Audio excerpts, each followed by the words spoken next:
Very good. कहा तो ये था कि कोई अपने बाप के बारे में बात निकाले तो तुम बारूद की तरह फक से दब जाती थी, और आज कॉन्ग्रेट्स। क्या कॉन्ग्रेट्स? 6 साल तक मेडिसिन पढ़नी होगी मुझे।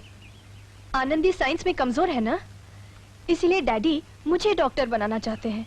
आनंदी यानी तुम्हारी बहन? हाँ, मेरी बहन। हाँ। उसे पढ़ाई का नहीं, बस पहेली बुझाने का जुनून है। जरा सा मुंह खोलती है तो पहेलियों की झड़ी लग जाती है। जब हम और तुम आमने सामने खड़े हों, तो मैं तुम्हारा देख सकती हूँ और मेरा तुम, लेकिन मैं खुद अपना नहीं देख सकती और ना अपना तुम। बोलो क्या? क्या क्या क्या? मैं तुम्हारा देख सकता हूँ और तुम मेरा? हाँ, लेकिन मैं खुद अपना नहीं देख सकती और ना तो तुम अपना देख सकते हो। बुझो क्या? मुझे नहीं मालूम। अपना अपना चेहरा बुद्धू। ओह हाँ, तुम्हारा ये प्यारा प्यारा चेहरा मैं देख सकती हूँ, लेकिन तुम खुद नहीं देख सकते, है ना? करेक्ट। लेकिन मैं तुम्हारा चेहरा हमेशा देखना चाहता हूँ। तुम मेरा चेहरा 6 साल तक नहीं देख सकते, जब तक मेरा मेडिकल कोर्स पूरा नहीं हो जाता। तो क्या मैं कद्दू छीलूंगा 6 सालों तक? कद्दू क्यों छीलोगे? कोई यूजफुल काम सोचो। अभी शादी के सिवा तो कोई यूजफुल काम सूझ नहीं रहा है। तो ये यूजफुल काम यानी शादी अब 6 बरस के बाद ही सोचना। अगर तुम कल शादी करने का वादा करो ना, तो मैं आज ही पढ़ाई छोड़ दूं। शादी तो मैं कल की जगह आज कर लूं, मगर वो मेरा बाप है ना, वो चिरंजी लाल गोवर्धन प्रसाद रोकड़िया, वो दिन रात एजुकेशन और संध्या का जाप करता रहता है। क्या? हाँ। संध्या? ये कौन है? मुझे नहीं मालूम। ओह आई सी। तुम मेरी एक बात कान खोलकर सुनो। हाँ बोलो। खोलो कान। तुम्हें ना तो किसी एजुकेशन की जरूरत है और ना किसी संध्या की।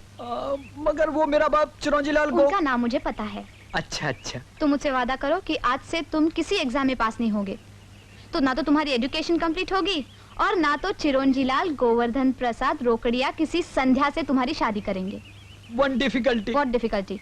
ओ, मुझे फेल होना आता ही नहीं है। What are you talking, man?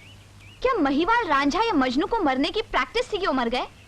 प्यार में लोग जान भी दे सकते हैं, और तुम एक सड़े हुए बीएससी के एग्जाम में फेल नहीं हो सकते? Shame on you. ठीक है, जल्दी से एक पहेली पूछो। फिर पहेली? बोलो।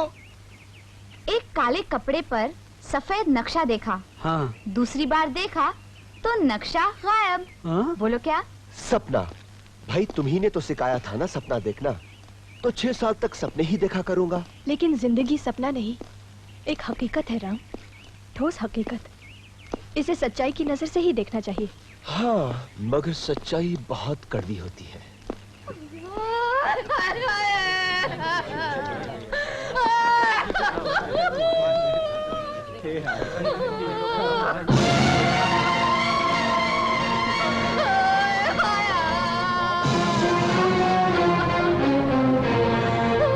आपका नाम स्वाति है? हाँ। लक्ष्मी जी मरने से पहले ये खत आपके नाम लिख गई थी। डियर स्वाति, अपनी की हुई तमाम तकरीरें भूल जाओ। समाज को दिल दुखाने के 1000 तरीके आते हैं।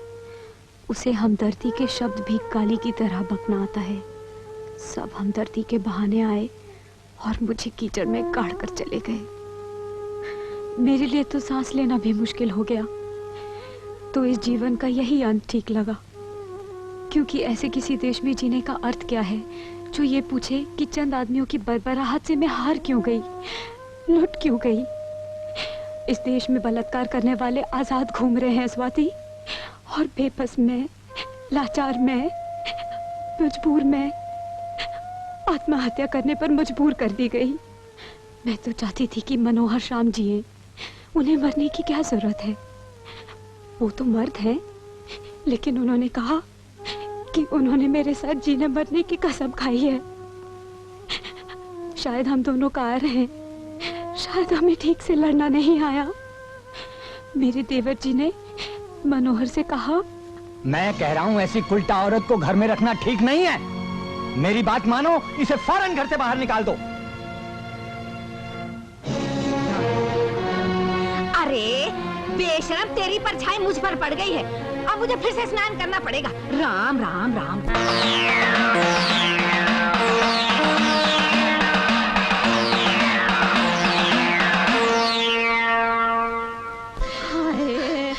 मुझे छोड़ के चली गई। अरे मेरी मक्कारी क्यों करती हो शांति ताई? लक्ष्मी के कातिलों के फहरिस्त में तुम्हारा नाम भी लिखा हुआ है। होश में आ लड़की। छोड़ दे चाची को। इस लड़की को। तो तुम गिरीश हो? नीच! एक तो उस बेचारी को मार डाला, ऊपर से झूठे आंसू बहाते हो। मैं तुम्हें नहीं छोड़ूंगी। स्वाति, छोड़ दो इस कमीने को। तुम अपना खून क्यों जलाती हो स्वाति? जाने दो इसे। कभी नहीं। ये लोग मेरी लक्ष्मी के कातिल हैं। मैं इन्हें सजा दिलवाए बिना चैन का सांस नहीं लूंगी। इंस्पेक्टर साहब, ये खत पढ़िए, प्लीज पढ़िए। इसमें लक्ष्मी ने खास तौर पर लिखा है उसके कातिल ये गिरीश और ये शांति ताई है। इन दोनों ने आत्महत्या नहीं की है सर। अरेस्ट कीजिए इन्हें, अरेस्ट कीजिए। चलो चलो हटो यहाँ से।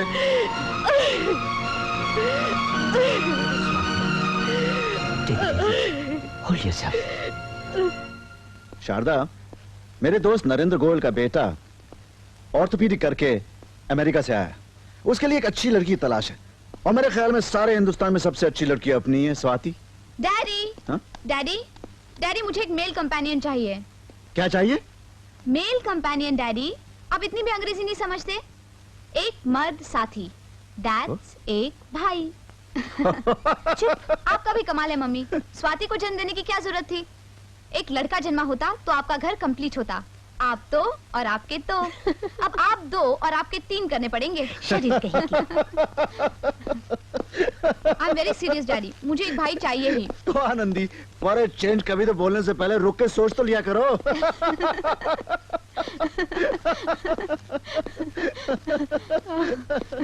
अरे स्वाति, आज कॉलेज नहीं जाना है क्या? ओह माय गॉड, देख लीजिए। मैं 1 मिनट में आई। अरे भाग जल्दी से।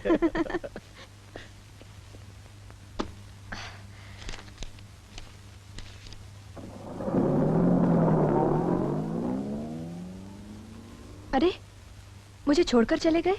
आनंदी को जल्दी थी, मैंने ही उसे जाने को कह दिया। तू बस से चली जाना, आखिर हमेशा बस से ही तो जाया करती थी।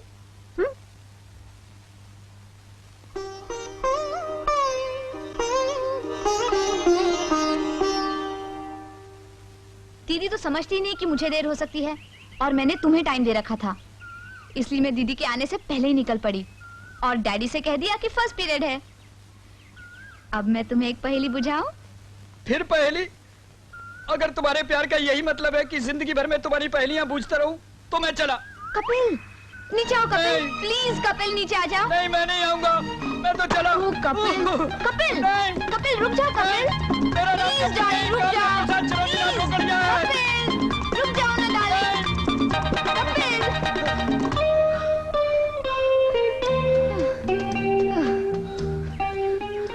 तुम मुझसे भाग क्यों रहे थे? मैं तुमसे नहीं, तुम्हारी पहेलियों से भाग रहा था। लोग प्यार में घर बार, माँ बाप, यहाँ तक कि कभी कभार दुनिया तक छोड़ देते, और एक तुम हो कि एक ससुरी पहेली भी नहीं छोड़ सकती। Enough is enough. मैं तुम्हें अच्छी नहीं लगती? लगती हो, लेकिन पहेली नहीं। क्या तुम मुझसे प्यार नहीं करते? करता हूँ, मगर पहेली से नहीं। अच्छा, तो मैं एक शर्त पर पहेली बुझाना छोड़ सकती हूँ। मुझे हर शर्त मंजूर है। अगर तुम ये पहेली बूझ जाओ तो? ओ, फिर वही पहेली। तुम शर्त मान चुके हो, अगर बूझे तो मैं अपना एक हाथ तुम्हारे हाथ में रख दूंगी। खाली एक हाथ से काम नहीं चलेगा, पहले प्राइस मनी बढ़ाओ। तो मैं दोनों हाथ तुम्हारे हाथ में रख दूंगी। तो पहले रिहर्सल करते हैं। नहीं, हाँ, पहले पहेली। पहले हाथ, पहले पहेली। पहले हाथ। नहीं, हाँ, पहेली। पहले हाथ, पहेली। पहले हाथ, पहेली। पहेली। पहेली। पहले हाथ।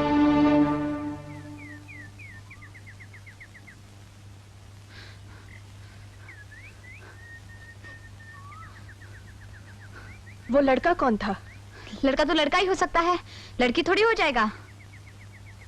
उसके साथ तुम्हारा क्या संबंध है? यार बोर मत करो। और एक बात सुन लो, डैडी के सिवा मुझसे कोई सवाल नहीं कर सकता। हाँ, वो इस वजह से कि अब तक इस घर में तुम्हारे डैडी के सिवा कोई और था नहीं। अब मैं भी सवाल करूंगी, मम्मी भी सवाल करेंगी। बड़ी आई सवाल करने वाली। मम्मी तो बेचारी इतनी अच्छी है, कुछ कहती ही नहीं। देखो आनंदी, ये क्या हो रहा है? तुम दोनों लड़ क्यों रही हो? देखिए ना मम्मी, आप ही फैसला कीजिए। ये कहती है कि मैं किसी से दोस्ती ही नहीं कर सकती। दोस्ती कर सकती हो, लेकिन लड़कों के साथ धींगा मस्ती नहीं कर सकती। देखा देखा, चिल्ला रही है मुझ पर। क्या किया है मैंने? ये बुरी बात है बेटी, छोटी बहन पर चिल्लाया नहीं करते। लेकिन माँ, इसकी हरकतें छोटियों जैसी नहीं है।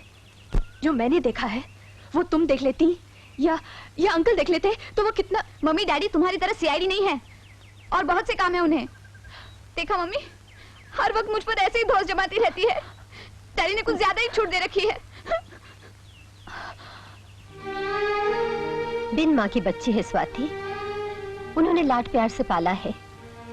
डांटा मत करो, समझाया करो। और हमें उसका दिल दुखाने के अधिकार क्या है? अपने कमरे में जाकर रो रही होगी, पता नहीं तुम्हें कब समझ आएगी।